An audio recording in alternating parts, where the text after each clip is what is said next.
The message landed in her inbox 3 minutes ago, and her face still burns. Her thumb hovers above the screen, ready to fire back a reply she already believes is completely deserved.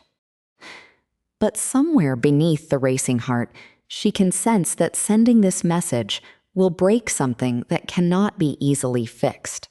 She has tried counting to 10, taking deep breaths, pushing the anger down, techniques that collapse the moment the feeling surges.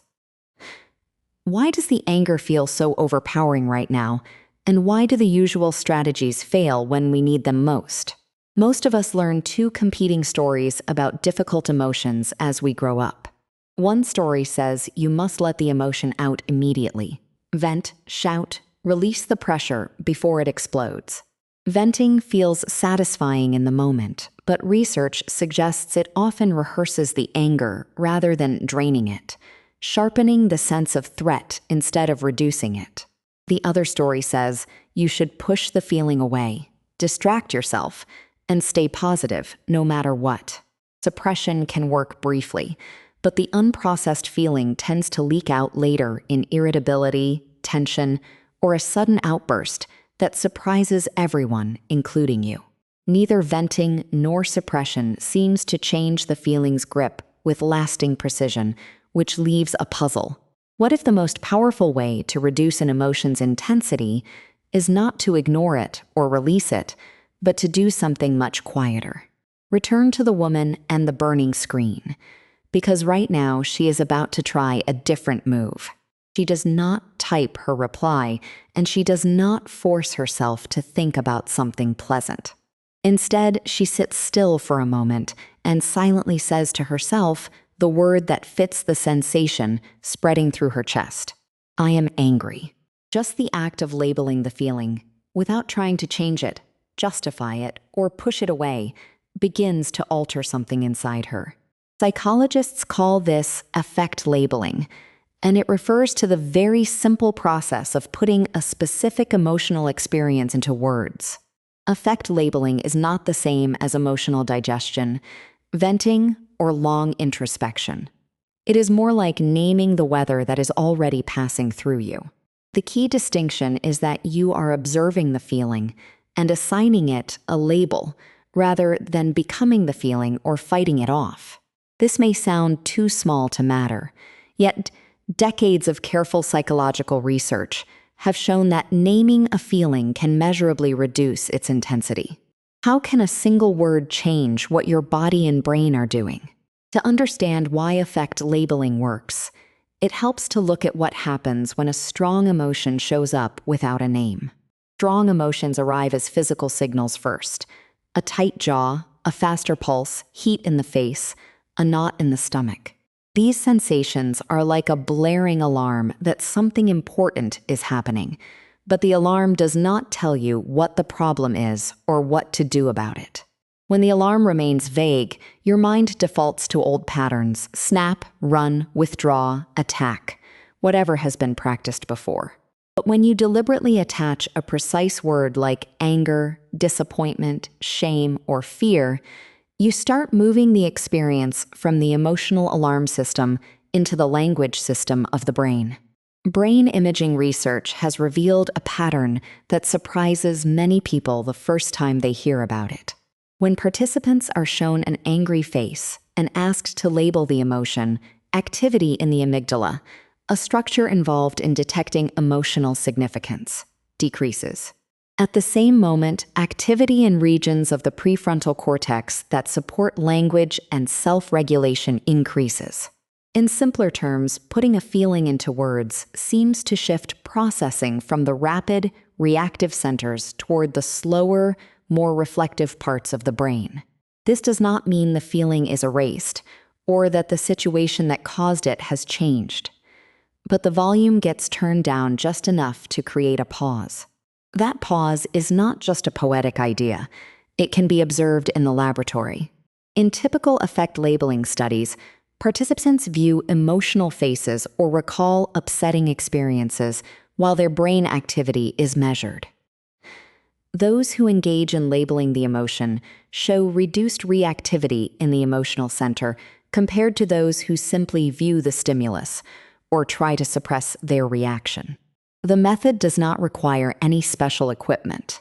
It only asks you to internally assign a word to the emotion you are experiencing. Yet, even this simple act comes with complications and boundaries that matter deeply. Affect labeling is not a magic eraser, and it does not work the same way for everyone under every condition. If a person lacks the vocabulary to distinguish between anger and sadness, or between disappointment and shame, the process is much harder. Some people grow up in environments where emotions were rarely discussed, leaving them with a limited catalog of feeling words, a condition psychologists call low emotional granularity.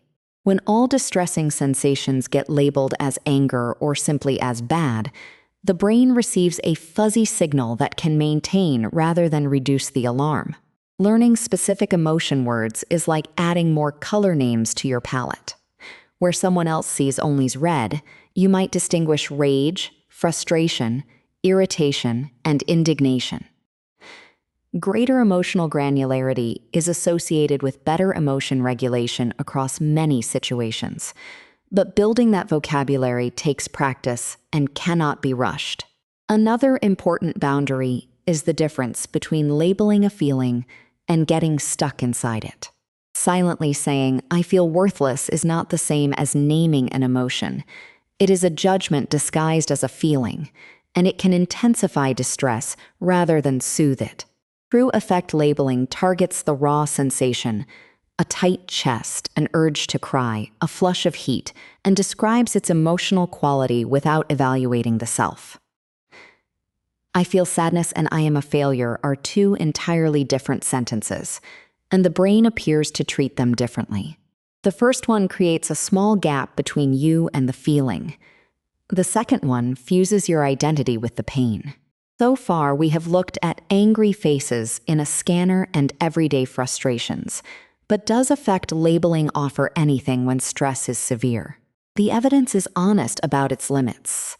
No single word can dissolve a traumatic memory, end a depression, or extinguish a panic attack. Affect labeling appears to be most helpful during the early upswing of emotional intensity, when the feeling is still building, and you can capture it with language before it takes over completely. Once the emotional center is fully activated and the body is flooded with stress hormones, the linguistic pause may be much harder to access. This is why practicing emotional naming during smaller, everyday moments can prepare the skill for times when the stakes are higher. The woman in our story has started to label her feelings after many small annoyances: a delayed package, a sharp comment from a colleague, a missed bus. Each time she silently named the feeling, she was building a mental pathway between the sensation and the word, strengthening the circuit that can dial down intensity. Now, sitting before the message that stung her so deeply, she is able to do something that would have been impossible without that practice. She notices the heat in her face and the tightness in her throat, and she identifies not just anger, but underneath it, a thinner, sharper layer of hurt. The label hurt does not remove the pain, but it slightly loosens its hold, as though the feeling has been placed on a table where she can look at it rather than becoming it. That small shift of perspective, from inside the storm to watching the storm, is where the deepest insight begins to surface. The act of naming introduces a tiny but genuine separation between the person and the emotional impulse. You are not your anger. You are a person who is currently experiencing anger, a person who has also experienced curiosity, laughter, boredom, and peace in the very same body. This recognition is not a denial of the feeling's importance or a claim that you should remain detached and unbothered by injustice. Emotions carry vital information. They signal what matters, what feels threatened, and what needs attention. The goal of affect labeling is not to silence that signal, but to turn down the noise so you can hear the message more clearly. Now, a deeper question emerges. Why do humans even have this connection between language and emotional relief? One plausible explanation is that during childhood, when we are distressed and a caregiver puts our experience into words, you look sad, you felt scared. That verbal reflection helps us organize internal chaos. Over time, the developing brain learns to associate accurate labeling with the calming presence of another person, eventually internalizing that soothing function as self-talk. This does not mean that affect labeling works only if you had a perfect childhood, but it suggests the mechanism runs through well-worn developmental pathways that link words and comfort. A burning face without a name is pure physiological alarm. A burning face labeled as embarrassment becomes a familiar pattern that you have survived many times before. The label connects the present moment to a larger network of memories, which reduces the sense that this feeling is totally unpredictable and dangerous. The woman at her screen now has a choice she could not access 3 minutes ago, because the impulse to retaliate is no longer the only voice speaking. Does she still want to reply? Maybe, but the urgency has softened, and she can now consider what outcome she actually wants, instead of being dragged by the first surge of reaction. If she acts now, the action will be chosen, not compelled, and that distinction makes a profound difference in relationships, at work, and inside one's own mind. We have arrived at the edge of the central insight, the one that changes how you might think about every strong emotion you will ever feel. The real power of naming a feeling is not that it calms you down, although that can be a welcome side effect.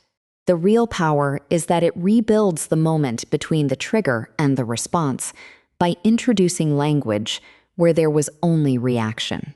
Psychologists have long distinguished between automatic emotional responses, which fire in milliseconds, and controlled responses that require conscious thought and take slightly longer.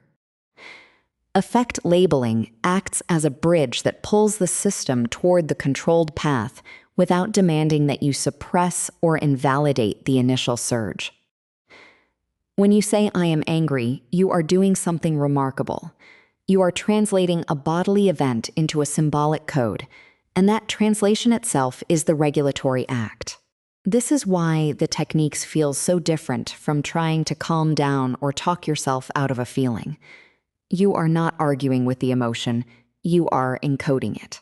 As the encoding occurs, the emotional center receives an indirect signal that the threat has been recognized and is being processed, which often quiets its alarm even before any solution appears. The insight answers our central question. Why does naming a feeling change its intensity? Because naming forces the brain to use pathways that are incompatible with full-blown emotional flooding. You cannot fully inhabit a symbolic representation and simultaneously be consumed by the raw experience. One mode of processing partially replaces the other in the moment of naming. The woman finally understands that the burning message did not create an uncontrollable anger inside her. It triggered a predictable emotional sequence that words can interrupt. She still feels the residue of the sting. The emotion has not vanished, and the situation may still need to be addressed, but she is no longer fused with the impulse to attack. That small gap is where thoughtful action lives, where repair can begin, and where the exhaustion of emotional reactivity can start to lift. So how do you grow this ability, given that it does not bloom overnight? You can start by expanding your feeling vocabulary in calm moments, not during a crisis. When you notice a gentle irritation, try moving past the word annoyed and consider whether it might be disappointment, impatience, or feeling unheard. You can also practice labeling the emotions of characters in books, films, and songs, which builds the neural habit of putting feelings into language without the pressure of being inside them. But you must also accept that some days the words will not come, and on those days you are not failing, you are human, and your emotional system is doing what it was built to do. The point is not to become a perfect emotion naming machine, The point is to add one more reliable tool to the small set of strategies that actually respect how your brain works. If you return to the woman one final time, you will see that she has not deleted the message, and she has not typed a reply. She has placed her phone on the desk and is sitting quietly, not because the conflict no longer matters, but because she wants to respond from the whole truth of what she feels, not just the sharpest edge of it. The heat in her face has faded, and what remains is a clearer sense of what she needs to say, and whether the relationship can bear that honest weight. The message that arrived 3 minutes ago has not changed one letter, yet its emotional power over her has shifted because she named the ghost inside it. No single word can fix everything, but sometimes a single word is enough to remind you that you are more than the emotion that tries to overtake you. That is the quiet, science-anchored dignity of naming what you feel. You do not erase your humanness. You step into it with your voice intact.